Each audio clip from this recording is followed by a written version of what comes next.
Rehberlerin ve öğrencilerin gayretlerini ve başarılarını ödüllendirmede hangi esaslar göz önünde bulundurulmalıdır? Bazen olumsuzlukların ve eksikliklerin üzerinde daha çok duruluyor. Dolayısıyla zaman zaman takdir ve teşvik ihmal edilebiliyor. Ödüllendirme ve cezalandırmada denge nasıl kurulmalıdır? Bu teşvik, tecziye veya tergip, terhip veya ceza, mükafat mevzu. Yani siz bunu uyguluyorsanız sizin icat ettiğiniz bir şey değil bu. Kitapta olan bir şey, sünnette olan bir şey. Cenab-ı Hakk'ın değişmeyen, la yetebeddel ve la yetegayyer kanunlar içinde bulunan bir şey. Hazreti Adem'den bu yana. Ötesini de bilmiyoruz. Çünkü bu tarih öncesi var ya, o da insan öncesi bir alem. Bilemiyoruz. O dönemde de şeytanlarla, ruhaniler arasında, meleklerle, işte cinler arasında Allah Celle Celaluhu o sistemi onların temel yapılarına göre yine değerlendirmiş. Biz bilemeyiz. Onlar bizim ufkumuzu aşan şeyler. Ama bilebildiğimiz kadarıyla yani Hazreti Adem'in mesajında da var, Hazreti Nuh'un sufunda da var, Hazreti İdris'in sufunda da var, Hazreti İbrahim'in sufunda da var, Tevrat'ta da var, İncil'de de var, Kur'an'da da var. Yani o terhip ve teşvik, tebşir ve inzar, mükafat ve ceza hepsinde var. Yani günümüzde bunlar olmalı yani. Bunları sadece meseleyi mükafata dayandırırsanız, evet, belki zecridici şeylerin olmayışı, bir kısım böyle serazat ruhların daha rahat hareket etmelerine sebebiyet vermiş olabilir. Burada farklı bir mütealem var. Mahfuz arz edeceğim onu, arz etmeyi düşünüyorum daha doğrusu. Belki şöyle de demek lazım yani, bunlardan bir tanesini öne çıkararak işte şu öncelikli falan denebilir. Yoksa Allah Celle Celaluhu insanlar arasında genel emniyeti ve güveni sağlamak, onları doğru bir hedefe yönlendirmek, hedefe varmalarını, ulaşmalarını hızlandırmak aynı zamanda, onlara kaybettirmemek ve sürekli kazandırmak, hususiyle hani müminlere böyle kazanma kuşağında kaybettirmemek için vaz ettiği bir denge vardır. Mutlaka o dengeye riayet edilmesi lazım. Uyulması lazım o dengeye. Bu da büyük ölçüde tergip, terhip kitaplarında da bahsedildiği gibi o iki şeyin dengeli götürülmesine. Hatta ferdin Allah'la münasebetinde bunun ifadesi havf, reca çerçevesinde ele alınır yani. Sizin ferd olarak Allah'la münasebetleriniz açısından bir taraftan korkarsınız, ürkersiniz. Korkma mevzu seviyeye göredir yani. Bazı gönüller Allah'ın azametinden, ululuğundan sürekli bir dehşet yaşarlar. Öyle büyüye karşı ayıp değil mi bu derler yani. Tir tir titrerler, azameti duyarlar. Bazı kimseler de, ortadaki kimseler de cezasından korkarlar onun. Tedibinden korkarlar, itabından korkarlar. Bu da bir korkma mevzudur. Bazıları bazı nimetlerden, mahrumiyetten korkarlar. Bu da bir korku mevzudur. Reca da onun o engin rahmetinden, liyakatlarımızın üstünde bazı şeyler bekleme demek. Yani görüldüğü gibi hayat bir yönüyle hep bu atkılar üzerinde örülüyor yani. Hayata ait nakışlar, İslam'a hayata ait nakışlar hep bu atkılar üzerinde işleniyor yani. Onlarsız olmuyor. Bu açıdan siz bir yönüyle kendi düzeninizi, kendi sisteminizi yürütürken de yani ona muhalefet içinde olmamanız lazım. Mutlaka hem ceza sistemini işletmeniz lazım, hem mükafat sistemini işletmeniz lazım. Bu yönüyle cezalandırılacak kimseler cezalandırılmalı. Mükafatlandırılacak kimseler de mükafatlandırılmalı. Devlet bu işi yaparken doğrudan doğruya fiili ceza verir. Cezaya istihkak kesbedenlere. Yani okuldan uzaklaştırmadan, memuriyet mahrumu yapmaya kadar, memuriyetten uzaklaştırmaya kadar, tepesine binmeye kadar eliyle insanları o işten alıkoyacak. Hani Efendimiz hadis-i şerifte o emri bil maruf nehyanil münker hadis-i şerifinde buyurduğu gibi yani bu elle yapılıyorsa elle yapılacak, dille yapılıyorsa dille yapılacak. Ve onu yapamayan insanlar da belki hani bizim durumumuzda olan insanlar kalbi alaka, kalbi irtibat falan. Yani o çerçevede meseleyi ele alacak. Kalbimizle yapacağız. Hadis ona adhaful iman diyor. İmanın en zayıf durumu diyor. Herkes ona göre hareket edecek. Ama size gelince İşte biraz evvel işaret ettim. Belki temas ederim dedim ona. Elden geldiğince mükafat öncelikli meseleyi götürmek lazım. Belki başkalarını sadece o mükafattan mahrum etmeyi ceza saymak lazım. Yani sizi cezalandırıyoruz. Size mükafat vermemek suretiyle sizi cezalandırıyoruz. Evet, mükafata gelince o da değişik kategorilerde ele alınabilir bu. Yani şimdi nasıl ödüller veriliyor? Birinciye diyelim işte altın madalya veriliyor, ikinciye gümüş madalya veriliyor, öbürüne bronz madalya veriliyor, mansiyon veriliyor birisine. Yani 4 kategoride. Siz bunları çoğaltabilirsiniz. 10 kategoride diyebilirsiniz. Ama siz bir tane altın değil, 2 tane altın verirsiniz. Bir gümüş değil, 2 tane gümüş verirsiniz. Efendim, 2 tane bilmem ne verirsiniz filan. Bunlar gibi. Yani o mükafat mevzunu ve diğerlerini de bu mevzuda imrendirici olursunuz. Alanı çok geniş tutarsanız bir yönüyle, güç ve takatınızı hesap ederek meseleyi bir yönüyle, ekonomik yönüyle de nazarı itibara alarak neyin altından kalkılır, neyin altından kalkılmaz. Genel durumumuz şudur. Yani şimdi bir krize giriyoruz. Bu kriz biz böyle iyimserlikle efendim meselelere böyle halkın moralini bozmayalım. Böyle başkalarının çıkardığı bu psikolojik savaşta biz de bir halkı panikletmeyelim böyle. Borsalarla, bankalarla falan oynamayalım diyoruz. Bunlar güzel şeyler ve mutlaka yapılması gerekli olan şeylerdir bunlar. Bir kısım şomağızlar ne yaparlarsa yapsınlar. Biz öyle yapmamalıyız. Fakat bir realiteyi de kulak ardı etmemek lazım yani. Bir kriz başlamıştır bu. Belli ölçüde yürüyor yani. Hareket etmiştir, yürüyor. Biz bir kriz vetiresi içine girdik. Dikkatli olursak, halkın morali bozulmazsa, bütün imkanlar, zati değeri olan imkanlar eğer değerlendirilirse krizi kısmen ucuz atlatırız. Şimdiye kadar atlattığımız krizler gibi ucuz atlatırız. Hafizan Allah gelen hakiki ve zahirdeki o krizin yanı başında bir de halkı psikolojik olarak panikletirsek o zaman katlanır o. Yani basit bir kriz bu defa müzaaf kriz haline gelir. Biraz daha panikleyince mükap bir kriz haline gelir. Sonra tepemize yıkılır o mesele. Bunun gibi. Evet. Şimdi mükafat verirken, mükafatlandırırken de bunu yapan işte ekonomik durumu orta ölçekte bir Türkiye yapıyor yani. Yani dünyanın verdiği şeyler değil, Türkiye yapıyor. Hatta dünyanın değişik yerlerinde o insanlar mükafatlandırılacaksa hala onların çoğuna yine Türkiye'deki insanlar el uzatıyorlar. O zaman onu da hesap etmemiz lazım yani mükafat mevzunda. Altından kalkılır hale getirmek lazım onu. Bunu dinin şu disiplinine bağlayabilirsiniz. İnne dine yusrun ve la yunşadde dine illa galebe. Din bütün prensipleriyle, temel disiplinleriyle üsür esprisine bağlıdır. Altından kalkılmaz hale getirirseniz bunu altında kalır ezilirsiniz. Yenik düşersiniz. Şimdi Allah sınırlandırmış. 5 vakit namaz yapılacak bir şey. Bir ay oruç yapılacak bir şey. Menistata ileyhi esprisine bağlamış. Gücünüz yetiyorsa hacca gideceksiniz. Elinizde avucunuzda ne varsa satıp hacca gitmeyeceksiniz. Böyle hacca gitmek makbul değil. Şimdi sınırlandırmış Allah Celle Celaluhu. Neden? Meselenin yaşanılırlığı esas alınmış burada. Yoksa yaşayamazsınız onu. Evet. İnne dine yusrun ve la yunşadde dine illa galebe. Başka bir yerde yessiru ve la tuassiru diyor. Kolaylaştırın, zorlaştırmayın diyor. Yani kolaylaştırın derken namazı gelin şunu 5 vakit 3 vakit yapalım diyemezsiniz. Allah nasıl sınırlandırmış o sınırlara saygılı olun. Şimdi burada verilen derste esasen biz hayatı içtimaiye, hayatı ferdiye, hayatı aileviye adına da planlarımızı, projelerimizi ona göre yapmalıyız. Bu hareket içinde de planlarımızı, projelerimizi ona göre yapmalıyız. Yani biz ne kadar mükafatın altından kalkabiliriz? O meselenin sürekliliği ve devamlılığı için onun götürülebilir olmasına dikkat etmemiz lazım. Evet. Arz edebildim mi? Bu da meselenin bir yanı, bir diğer yanı. Kalemleri çoğaltmak lazım. Daha çok kimseyi, tabandan daha çok kimseyi imrendirmiş oluruz. Yani ad bulalım onlara, ad koyalım. 1. 2. 3. 4. 5. her müessesede bu yapılsın. 6. 7. 8. 10.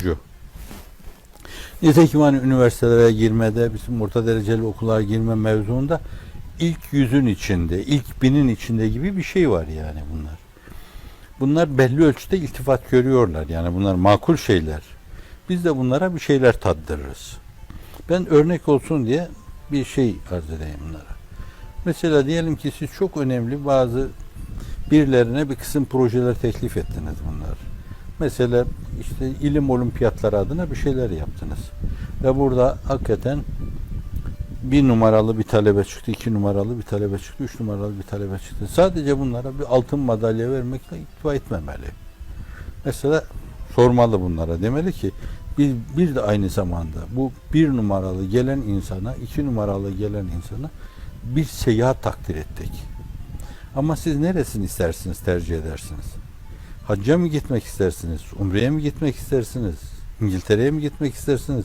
Fransa'ya mı gitmek istersiniz? Amerika'ya mı gitmek istersiniz? Çin'e mi gitmek istersiniz? İkincisi, biraz da aşağıya çekerim onu ben.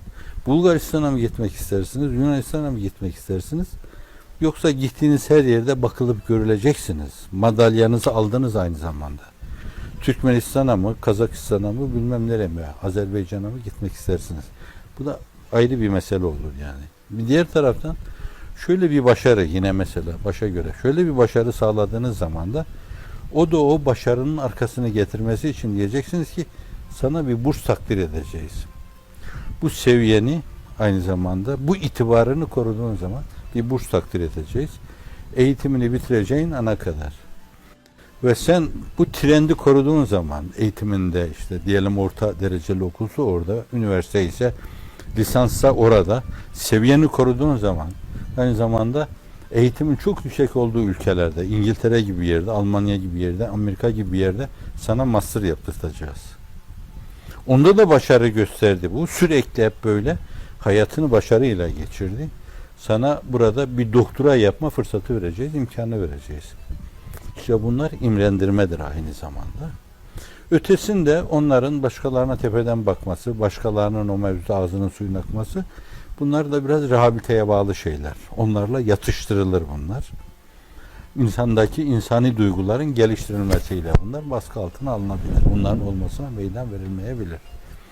Yani bütün bunların hepsi çok ciddi bir plan şeklinde ele alınması lazım. Bunları arkadaşlarımız değişik yerlerdeki eğitim adına güzel şeyler bilebilirler. İnsanları belli bir seviyeye getirme adına güzel şeyler bilebilirler. Fakat onların bilemedikleri şeyler de olabilir. Yani bu türlü meseleleri çok iyi anlayan insanlar vardır ehli dünyadan. Bizim ticaretle, sanayiyle işgal eden arkadaşlarımızdan, esnaftan arkadaşlarımızdan, onların da mütalaları alınarak bu mevzuda çok makul yollar, yöntemler bulunabilir, değerlendirilebilir. Mükafat denilince sadece maddi bir ödül mü akla gelmeli, yoksa tatlı bir söz ya da sıcak bir tebessüm de mükafat sayılır mı? Günümüzün çok maddileşmiş böyle. Az insan vardır öyle. Bana bu türlü şeyleri vermeyin. Bana seni yerek seni falan diyecek insan sayısı çok azdır. Maddileşen böyle bir dünyada ben tebessümün kıymet açısından neye tekabül ettiğini bilemiyorum yani. Hayalimde yani onu Efendimiz sallallahu aleyhi ve sellem bir yere koymuş ve sadaka demiş. Ve her sadaka bir sadakat nişanesidir.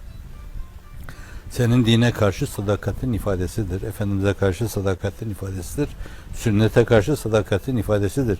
Bana Peygamberim diyor ki sallallahu aleyhi ve sellem bir müminin yüzüne gülme, eşinin yüzüne gülme, çocuklarının yüzüne gülme bu bir sadakadır. Sevap kazanıyorsun. Fakat günümüzde maddileşen insanlar bunlar belki idare adına, insanlarla iyi geçinme adına değerlendirilebilir ama yani insanları böyle başarıya imrendirme adına, bir talebeyi başarıya imrendirme adına doğru bulmayabilir, samimi bulmayabilir. Gider arkadaşlarına der ki bana böyle riyakarca bir gülme atfettiler, gülme rüşveti verdiler bana derler yani bunlar. Kanaat-ı acizanemce benim. Yani çocuğa düşünün, bir çikolata almak isteyen çocuğa, bir meyve almak isteyen çocuğa bugün sana ben bir tebessüm falan dersin. Hani döner der ki dedirtme tebessümüne. Evet. Evet. Cezayı sadece mükafattan mahrum etme şeklinde sınırlandırmanızın sebebini lütfeder misiniz?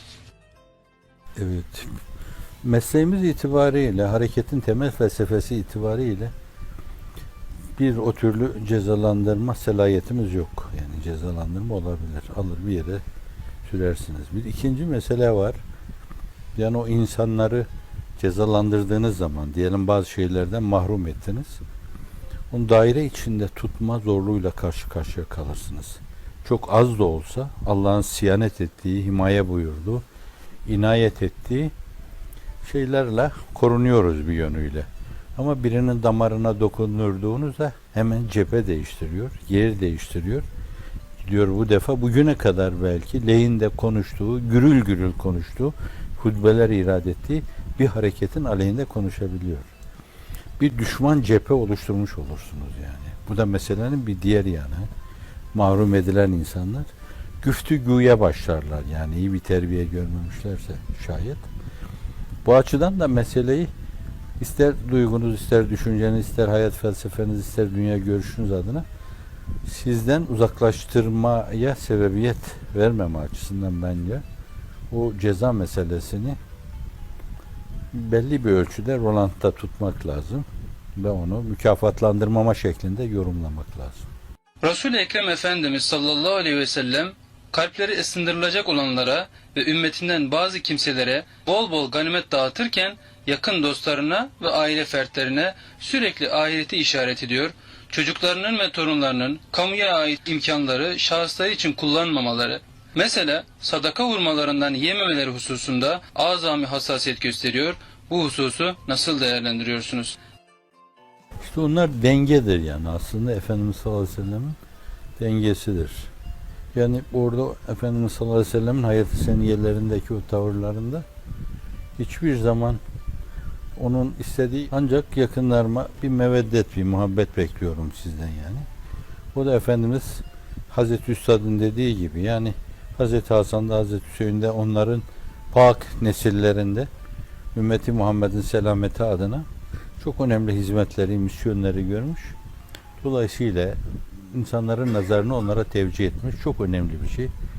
Ve günümüze kadar da onların görünerek görünmeyerek, bilinerek bilinmeyerek insanlık tarihinde yaptığı inkılaplar, değişimler çok önemlidir. Hafife alınamaz.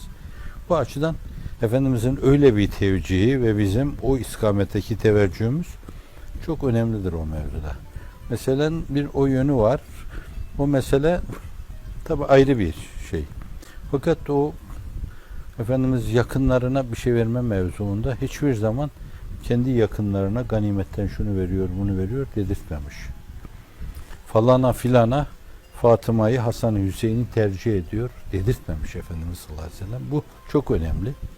Hatta orada dini disiplin olarak Kur'an-ı Kerim'de yoktu o mesele fakat hadis-i şerifte var. Yani ehli beyte zekat, sadaka haram.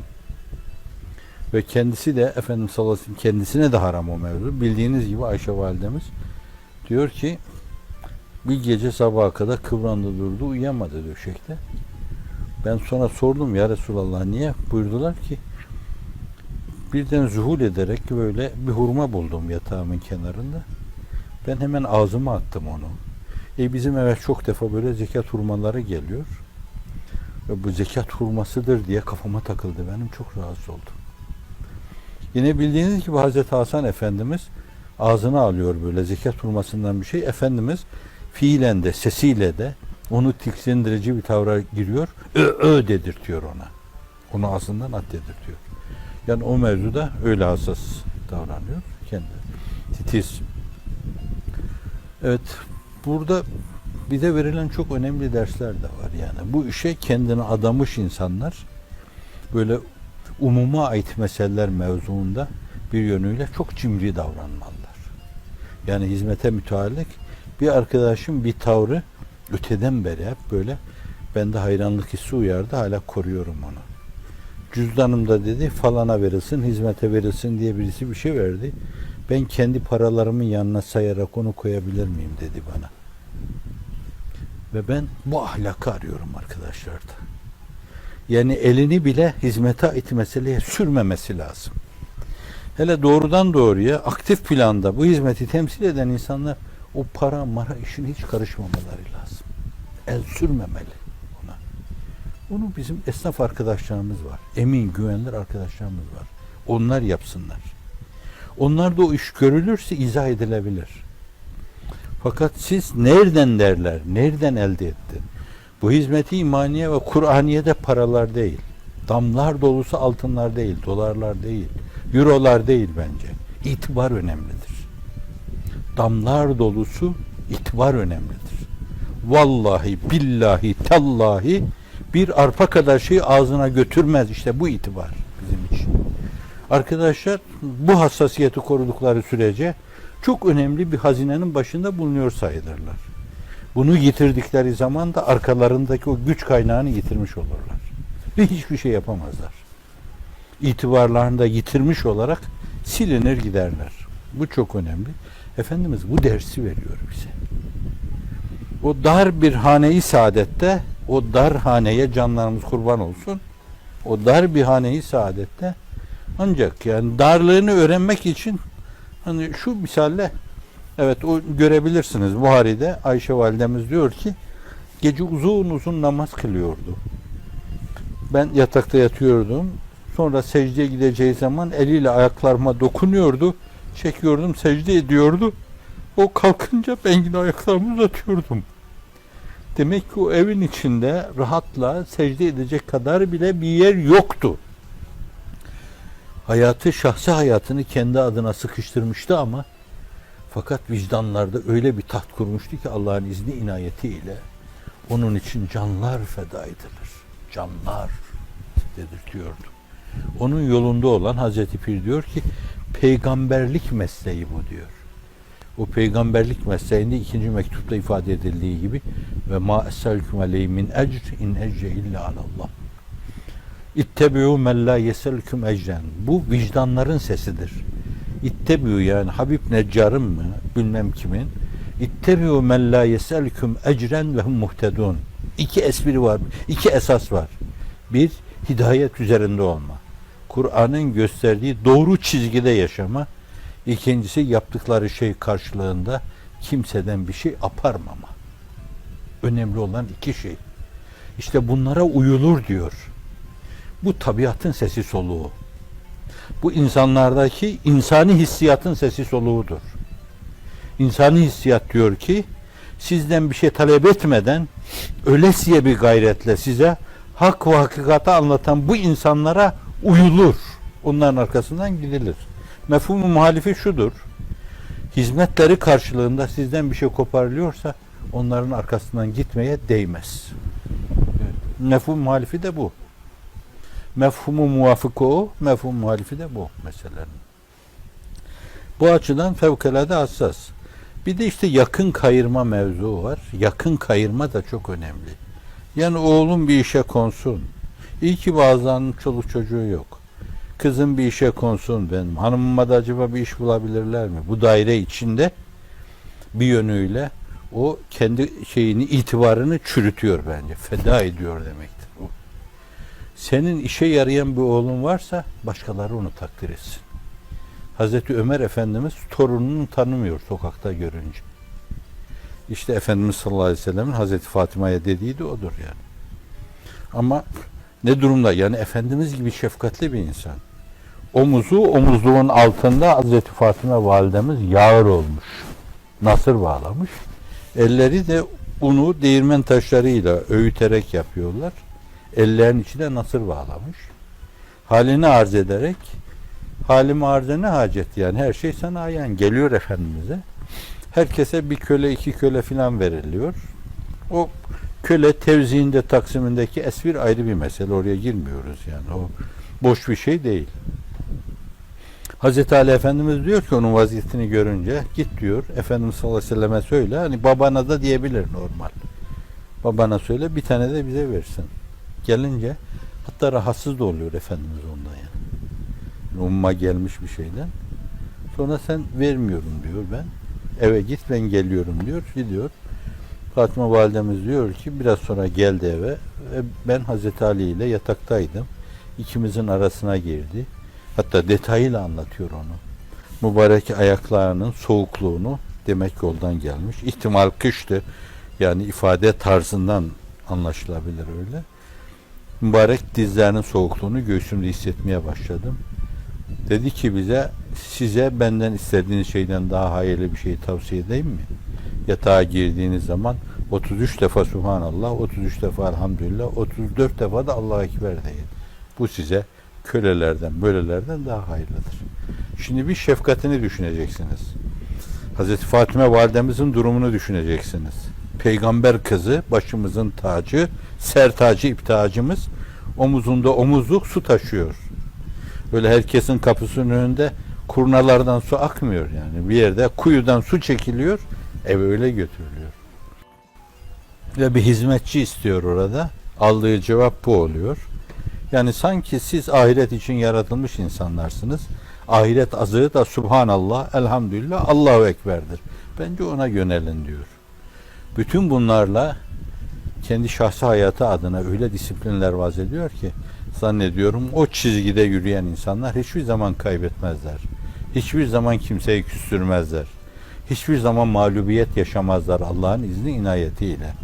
Bu açıdan da peygamber yolunda yürüyenler, Kur'an'a adanmış ruhlar böyle davranmaları. Kendi şahıslarını düşünmemeliler. Yine kendi düşüncelerimiz arasında sizin çok tekrar ettiğiniz yaşatma mülazasıyla yaşama düşüncesinden vazgeçmek. Başkalarını rahat ettirme mülazasıyla kendi rahatından vazgeçmek. Başkalarını mükemmel yaşatma adına kendisini basit yaşamak suretiyle onları memnun etmek ve kendi hakkında dedikodu kapılarını aralamamak. Bu çok önemlidir. Diğer gamlık ne demek? Bir diğer kam var, bir de diğer gam var. Başkaları adına hem gamkin olma. Başkalarının derdini, ızdırabını ruhunda duyma. Onların elemini, fakrını, zaruretini ruhunda duyma. Dolayısıyla bir insanın zaten iki tane elemi birden duyması çok zordur. Hep böyle başkalarının elemi, acısı, ızdırabıyla oturup kalkıyorsa kendisinkini duymaz. Onun için elem duymamanın tek yolu başkalarının elemiyle izdivaç yapmak. Ve boşanmamak üzere izdivaç yapmaktır başkalarının elemiyle. Yani bir işte sabit kadem olan, rasik kadem olan, böyle kayıp gitme ihtimali olmayan insanlar, sahabe-i kiramdan da olur bu, sizin arkadaşlarınızdan da olur. Evet. İlle de yani herkese verdik, bunlara da verelim değil. Memnun edebilirsiniz, onları da mükafatlandırabilirsiniz. Evet, onları böyle bedelli, karşılıklı bir şeyle, Müslümanlıkla bence ahiretteki durumlarını tehlikeye atmama mevzu var. Müellefe-i kulübe bir şey veriliyor orada. Efendimiz bildiğin gibi yani o yayını İbn Hısn'a bir şey veriyor. İşte öbürüne bir şey veriyor, öbürüne. Bazı genç sahabiler, bütün sahabenin mülazası değildir. Bazı genç sahabiler. Onları da mazur görmek lazım. Henüz o mevzuda kim mesaja ulaşamamışlardır. Efendimiz sallallahu aleyhi ve sellem'in o mevzudaki niyetine muttali olamamışlardır. Bu çerçevede bir tezkiyede de lüzum hissediyorum.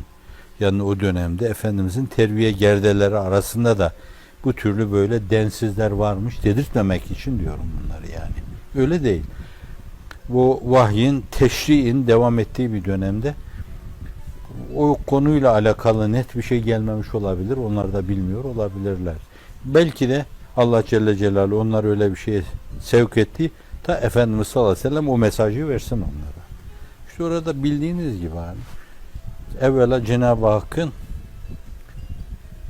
onun vasıtasıyla onlara ne kadar ihsanda bulunduğunu ifade buyurdu. Yani Allah benimle sizin birliğinizi sağlamadı. Benimle sizi şuraya getirmedi mi? Filan. Burada da Efendimiz mutlaka yani bir dayanağı var. Yemunnûne aleyken eslemu kullâ temunnu aleyh islamekum. Herkesin bir yafta gibi boynuna takması gerekli olan bir şeydir. Yemunnûne aleyken eslemu. Müslüman oldular diye sana minnet ediyorlar. Müslüman olduk diyorlar. Evet. Yemunnûne aleyke en eslemu kullâ temunnu aleyh islamekum. Evet. Müslümanlığınızı bana karşı bir minnet mevzu yapmayın yani. Başıma kalkmayın bunu. Eğer doğru iseniz doğru düşünüyorsanız bu mevzuda hala muhakemede bulunabiliyorsanız Allah sizi İslamiyet'e hidayet buyurdu. Mesela sadık iseniz bu. Dolayısıyla Allah size bu mevzuda minnet eder, başınıza vurur. Bunun gibi orada bu hususları seslendiriyor. Yani Allah'ın beni kullanarak bu mevzuda sizin üzerinde çok nimetleri ve lütufları vardır diyor. Gönüllerini fethediyor onların. Belki orada heyecanlarıyla harekete geçen insanlar yanlış yapan insanları da insafa çağırıyor. Birilerinin heyecanıyla hepsi heyecana geliyor ve hepsi ağlamaya duruyor orada. Efendimiz işte orada o son noktayı koyuyor yani. İstemez misiniz? Herkes develerle, koyunlarla evlerine dönsün. Siz de Peygamberle sallallahu aleyhi ve sellem evlerinize dönünüz. Bunlar da zaten o konuşma esasında hep ağızlarından dökülen kelimeler el minnetü lillahi ve le resulih. El minnetü lillahi ve le resulih. Bir şuur cemaati, bir şuur topluluğu. Bunun gibi yani bu şeye bağlanabilir, bu meseleye bağlanabilir. Böyle önde olanlar bu mevzuda adanmışlar. Hizmet-i imaniye ve Kur'aniyenin dışında bir şey düşünmeyenler, buna bir şey düşünmediklerinden dolayı onlar değil. Bir dönemde kalpleri telif edilme, zararları önlenme mülazasıyla kendilerine o ganimet malından bol bol verilen insanlar, hani bazılarına belki 100 deve veriyor Efendimiz. O da onunla Müslüman oluyor diyor. Bu kadar cömert olan bir insan ancak peygamber olabilir diyor. Şimdi demek ki onun kalbini açan anahtar da o oluyor. Bunlar Efendimiz her şeyi değerlendiriyor sallallahu aleyhi ve sellem. Allahümme beddil seyyiatina hasenatin. Allahümme beddil seyyiatina hasenatin. Allahümme beddil seyyiatina hasenatin. Rabbena la tuahizna in nesina ev ahtana ve la tuazzibna bi zunubina va'f anna veğfir lana varhamna ente mevlana fansurna alel kavmil kafirin ya erhamer rahimin. فانصرنا على القوم الكافرين يا ذا الجلال والإكرام فانصرنا على القوم الكافرين بحق ذاتك وبحق صفاتك وبحق أسمائك الحسنى وبحق وحرمة اسمك الأعظم وبحرمة وشفاعة سيدنا محمد المصطفى هو الحبيب الذي ترجى شفاعته لكل هول من الأهوال مقتحم مولاي صل وسلم دائما أبدا على حبيبك خير الخلق كلهم.